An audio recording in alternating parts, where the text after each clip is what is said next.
एक मोची था, मोची। मोची समझते हैं ना, जूती सिलने वाला। मैंने कहा था इश्क तो किसी के भी दिल में उतर सकता है। मोची था तो उसे बड़ा इश्क था हुजूर से। बगदाद की जमीन का रहने वाला था। उसने रोज एक एक आना बचाया का जिस दिन सफर के खर्च का इंतजाम हो जाएगा उसी दिन मदीना शरीफ को रवाना हो जाऊंगा। बरसों की मेहनतों के बाद उसके पास कुछ पैसे इकट्ठा हुए जिससे सवारी खरीदी, ज़ादे राह का इंतजाम किया, कुछ पैसे थे। और फिर जब हज का इरादा किया, कितने अच्छे लोग थे, आलिमों से मशवरा लेते थे। आज तो मौलवी मशवरा दे तो कहता चुप रहो, तुम्हें पता क्या दुनिया में हो क्या रहा। ये कह के मौलवियों को चुप करा दिया जाता है, तुम्हें क्या पता दुनिया में क्या हो रहा है। खुदा की कसम जितना ये जानते हैं इतना साइंसदान भी नहीं जानते। हाँ, ये मुस्तफा के वारिस हैं, ये मुस्तफा के वारिस हैं। तो हज जाने लगा, उसने लोगों को दावत के तौर पे बुलाया। होता ना जब कोई बंदा हज के लिए जाता है तो दोस्तों अहबाब की दावत करता, उसने भी दावत की। एक आलिम साहब आए दावत के लिए, खाना खाने के लिए बैठे। हज करने जा रहे हो? कहा हाँ। कहा थोड़ा सा एक काम करो। कहा क्या? कि कल जाते जाते ना लोगों से माफी मांग जाना। अगर किसी का दिल टूटा होगा तो हुजूर नाराज हो जाएंगे।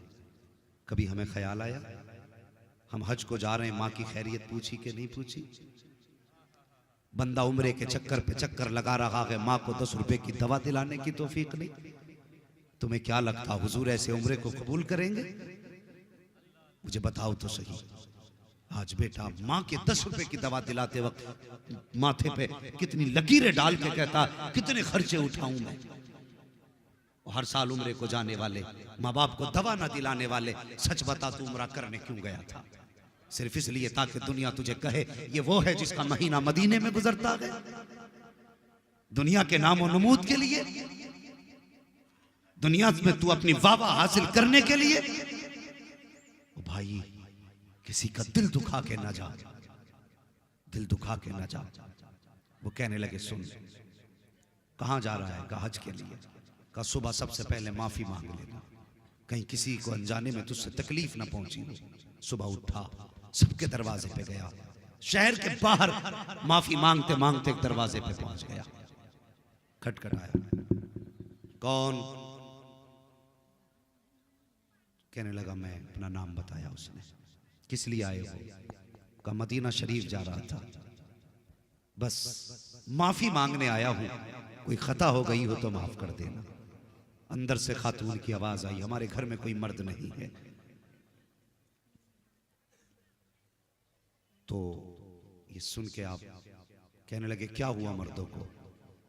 तो उसने कहा ये ना पूछ, तेरे सवाल का जवाब मिल गया, चला जा। वो वापस पलटा ना तो उसे गोश्त की खुशबू आई। वापस आया, कहने लगा थोड़ा सा गोश्त मिलेगा? अल्लाह अकबर, थोड़ा सा गोश्त मिलेगा? खातून की अंदर से आवाज आई, ओ जाने वाले, ये गोश्त तेरे लिए हराम है, हमारे लिए हलाल है। तेरे लिए हराम है, मेरे लिए हलाल है। अल्लाह अकबर। बस वहीं उस हाजी का दिमाग रुक गया। कहने लगा कलमा हुजूर का पढ़ती हो? कहा हाँ। मुसलमान हो? हाँ। कहा फिर जब शरीयत एक है तो फिर हुक्म एक क्यों नहीं? उसने कहा ये ना पूछ, वापस चला जा। उसने कहा बताओ तो सही, आखिर इसमें क्या राज है? खातून कहने लगी सुन, ये जो गोश्त बन रहा है ना, ये मुर्दा जानवर का गोश्त है और शरीयत में किसी को बिला उज़्र के मुर्दार को खाना हराम है, लेकिन अगर जान पे बनाई हो तो फिर मुर्दार खाने की शरीयत इजाजत देती है। इतना खाने की इजाजत है जिससे जान बच जाए। वो आने वाले मुसाफिर, मेरी घर के अंदर बेटियां जवान है, घर में कोई कमाने वाला मर्द नहीं है, कई दिन का फाका हो गया। बेटियों की जब हालत ऐसी हुई, मुझे लगा कि इंतकाल कर जाएंगी, तो मैं घर से बाहर रिस्क की तलाश में निकली। हाथ फैलाने की हिम्मत न हुई। अल्लाह अकबर का जब कुछ हिम्मत ना हुई, मैंने एक जानवर मरा हुआ देखा, उसका गोश्त लेकर के के आ गई ताकि खिला करके बच्चियों की जान बचा सकूं। अल्लाह अकबर, इतना सुना गए, उस आने वाले ने इतना सुना, आंख में आंसू आ गए। अल्लाह अकबर, जब वापस जाने लगा अंदर से खातून की आवाज आई, कहा जब मदीने पहुंचे तो हमारे नाना से जाके सलाम कह देना। जब लफ्ज़ नाना सुना है, पैर रुक गए जाने वाले के। उसने इरादा तर्क किया जाने का, अपने घर आया, आंख में आंसू भरे, जितना ज्यादा राह था सारा बेच दिया, जो सवारी थी वो भी बेच दी, सारा पैसा लेकर के सुबह की सैयदों की चौखट पे आया और आने के बाद दस्तक दी, दरवाजा खुला, चुपके से हाथ बढ़ाया, कहता सैयदा ये तोहफा कबूल कर लो। कहा ये क्या है? कहा जो हज को जा रहा था वो पैसा लेकर के आ गया हूँ। सैयदा ने कहा था कि हज को नहीं जाएगा, उसने रो के कहा था सैयदा अगर आपको रोता हुआ छोड़ करके मुस्तफा के मदीने गया और जाके सलाम कर दिया और आका ने ये कह दिया कि मेरी बेटी को रोता हुआ छोड़ के आया है, मुझे तेरे सलाम की जरूरत लगी है, तो फिर मुंह कहाँ लेके जाऊंगा? कहा जिंदगी रहेगी तो हाजिरी फिर हो जाएगी, तोहफा कबूल कर ले। अगर तोहफा कबूल हो गया है तो दुनिया भी कामयाब हो जाएगी, आखिरत भी कामयाब हो जाएगी। अल्लाह अकबर। और किसी का दिल दुखा के न जा, किसी को सता के न जा, किसी को तड़पा के न जा, तौफीक दे तो अपनी माफी मांग के जा। अल्लाह अकबर, ये कह के वापस आ गया।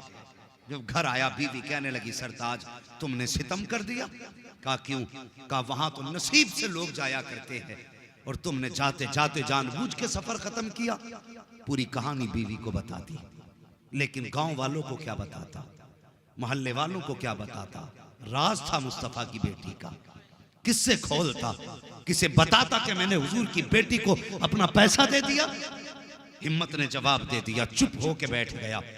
बच्चे घर से निकलते लोग कहते तेरा बाप बड़ा कमीना है, वहां जाने के लिए लोग तरसते, इसने जाते जाते अपना सफर खत्म कर दिया। मोहल्ले में लोग ताने देने लगे, इसने मारे गैरत के दरवाजा बंद कर लिया। हाँ, जब तक लोग हज करके वापस आते इसने दरवाजा ही नहीं खोला। उसी साल हज करने के लिए ख्वाजा कुतुबुद्दीन बख्तियार काकी रहमतुल्लाह तआला अलैह गए हुए थे।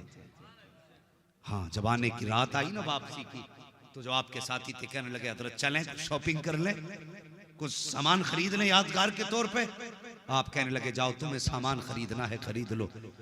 हाँ, बख्तियार का अपना मानना यह है ये आज आखिरी रात है, काबे के सहन में बैठ के गुजारूंगा, खुदा जाने दोबारा ये हरम देखना नसीब हो के ना हो। ये कह के हरम शरीफ में इबादत के लिए बैठ गए। रात के दोपहर 2 हिस्से गुजर गए। आप फरमाते हैं कि आसमान से 2 फरिश्ते उतरे और आपस में बातें करने लगे। कहा इस साल कितने हज करने लोग आए हैं? एक कहने लगा 2 लाख लोग आए हैं। अल्लाह ने कितनों का हज कबूल किया? तो एक फरिश्ता कहने लगा इस बार अल्लाह ने सबका हज कबूल फरमा लिया है। अल्लाह अकबर। दूसरे ने कहा आखिर इस बार अल्लाह ने सबका हज कबूल कैसे कर लिया? तो वो कहने लगा कि एक ऐसा भी हाजी है जो हज करने नहीं आया, लेकिन अल्लाह ने उसकी बरकत से 2 लाख लोगों का हज कबूल फरमा लिया। ख्वाजा कुतुबुद्दीन बख्तियार काकी कहते मेरे दिल में हसरत जाग गई। ऐसा कौन है जो चल के मदीने तक ना आया, जिसने हरम का तवाफ भी ना किया, और उसके आए बगैर उसकी बरकत से अल्लाह ने 2 लोगों का हज कबूल कर लिया। उठे फरिश्तों के पास गए, उसका पता बताओ कि कहाँ रहता है? फरिश्तों ने बताया बगदाद के जाकर के शहर के करीब फला बस्ती में रहता है। अल्लाह अकबर। लोग कहने लगे चलें घर। आप फरमाने लगे घर बाद में जाऊंगा, रब के महबूब बंदे की जियारत पहले करके आऊंगा। आपने सफर किया और उस बस्ती में पहुंचे जहां का हवाला फरिश्तों ने दिया था। आपने जाके नाम बताया, इस नाम का कोई शख्स आपकी बस्ती में है। लोगों ने कहा क्या करोगे? कहा मुझे उससे मिलना है। कहा आप उससे मिलोगे? उससे बड़ा बदबख्त तो कोई हो ही नहीं सकता। इतना सुना आपकी आंख में आंसू आ गए।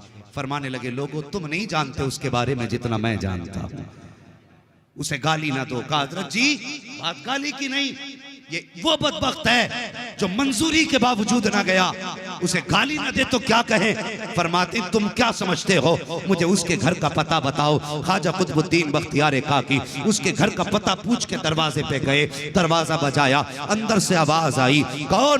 कहा दरवाजा खोलो, तुमसे मिलने आया हूँ। रोने की अंदर से आवाज आई। उस जाने वाले हाजी ने कहा था कि मोहतरम दरवाजा नहीं खोल सकता, अगर दरवाजा खोलूंगा बस्ती वाले ताने देते हैं, मेरे बच्चों को गांव वाले गाली देते हैं, मुझे मेरे हाल पे छोड़ दीजिए, बताइए बात क्या है। आने वाले ने कहा मुझे नहीं जानते हो, मुझे ख्वाजा कुतुबुद्दीन बख्तियार काकी कहा जाता है, तुमसे मिलने की गरज से हरम शरीफ से तुम्हारे घर आया हूँ, इतना सुनना था। उसने कहा हजरत बस आपको आने की इजाजत है, कोई और अंदर ना आए। आपने कहा वादा करता हूँ अकेला आऊंगा, कोई और नहीं आएगा। अल्लाह अकबर। जैसी आपके कहने पर दरवाजा खोला गया, आप अंदर गए, उसके कदम चूमना चाहते थे, और यार चीख निकल गई, कहने लगा हजरत मैं पापी हूँ, लोग कहते हैं आप मेरा कदम क्यों चूम रहे हैं, इतना सुनना था। बख्तियार काकी कहते हैं बता तो सही कौन सी नेकी करके घर में बैठा है, कौन सी इबादत तूने की है जिसके बदले में अल्लाह ने 2 लाख हाजियों का हज कबूल फरमा लिया है। इतना सुनना था, चीख निकल जाती है, रो के कहता हजरत जी ये बात दोबारा मत कह देना, अभी तो गांव वाले गाली दे रहे हैं, फिर घर में आके मारेंगे, ये कैसी बात आपने कर दी है। आप फरमाते हैं सुन, मैंने अपने कानों से सुना है, खुदा ने तेरी बरकत से 2 लाख हाजियों का हज कबूल फरमा लिया है। ना सुनना था, रो के कहता हजरत वापस चले जाएं, मेरी बस्ती में किसी को ये बात ना बताना कि अल्लाह ने मेरे इस अमल के बदले में, मेरे इस नेकी के बदले में, मेरे हज के बदले में 2 लाख हाजियों का हज कबूल किया है। उसने कसम देकर के वापस किया, मगर ख्याल था या अल्लाह ये क्या हो गया, मैं तो हज को भी नहीं गया, मेरे बदले में, मेरे सदक़े में 2 लाख हाजियों का हज कैसे कबूल हो सकता है। ये सोचते सोचते आंख लगी है, ख्वाब में मुस्तफ़ा तशरीफ ले आते हैं। अजीब मंजर था, एक बादल मदीने की जमीन से उठा और गुलाम के आंगन में बरसा, और नूर की बरसात में जो चांद चमका था, दुनिया अब्दुल्ला का लाडला कहती है, फातिमा का बाबा कहती है, जैसी वो चांदनी छटी है, हुजूर का जलवा सामने था। गुलाम बिस्तर से उठा, कदम पकड़े, मदीने वाले आने की जहमत कैसे की है, हुजूर इशारा कर देते, मैं उड़ के आ जाता। मुस्तफा फरमाते हैं तूने हज जाते वक्त अपने हज का सारा पैसा मेरी बेटी के कदमों पे लौटा दिया, और जब बख्तियार काकी ने बताया तुझे यकीन नहीं आ रहा था, सुन उसकी बात की गवाही देने मदीने से मोहम्मद चल के खुद तेरे घर तक आ गया है।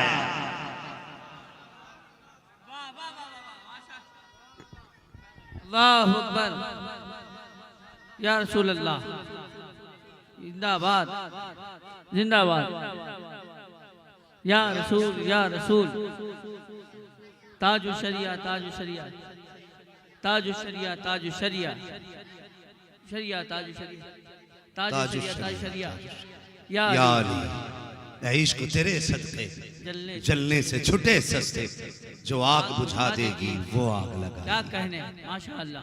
क्या ये इश्क की आग लगी है हमें?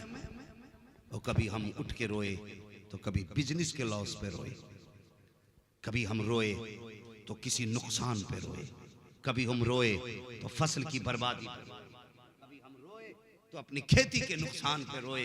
और यार कभी उठ के मदीना शरीफ की याद में रो लिया कर, कभी हुजूर के मदीने की याद में रोया कर। खुदा की कसम जिस दिन ये इश्क पैदा हो गया ना, खुली आंखों से तुझे मदीने वाले मुस्तफ़ा का दीदार हो जाएगा, हुजूर का दीदार घर बैठे बैठे हो जाएगा। हाँ, ये वो लोग थे जिन्होंने बिन देखे हुजूर से इश्क किया, जिन्होंने बिन देखे हुजूर से प्यार किया। अगर ऐसे आशिकों की कहानी बताऊं तो रात छोटी पड़ सकती है, लेकिन बातें मुकम्मल नहीं हो सकती। हाँ, जिंदगी खत्म हुई और कलम सूख गए, तेरे औसाफ का एक बाप भी पूरा ना हुआ। इश्क करो हुजूर से जवानों, हुजूर मुजाहिद मिल्लत का यही पैगाम अपने दिल में रखो।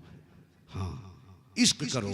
कुछ बस्तियां ऐसी होती हैं जिनमें जाओ तो इश्क की महक खुद ब खुद आने लगती है। हाँ, कभी धामनगर शरीफ जाओ तो ऐसा लगता है जैसे इश्क का लोबान सुलग रहा है। अल्लाह किस्मत साथ दे दे तो इमाम अहमद रजा की तुरबत अनवर पे जाओ, अजीब ही खुशबू निकलती है आपके मज़ारे पुरअनवार से। हाँ, ये आशिकों के ठिकाने हैं, ये आशिकों के ठिकाने हैं जिन पे मुस्तफ़ा ने खास करम फरमाया है।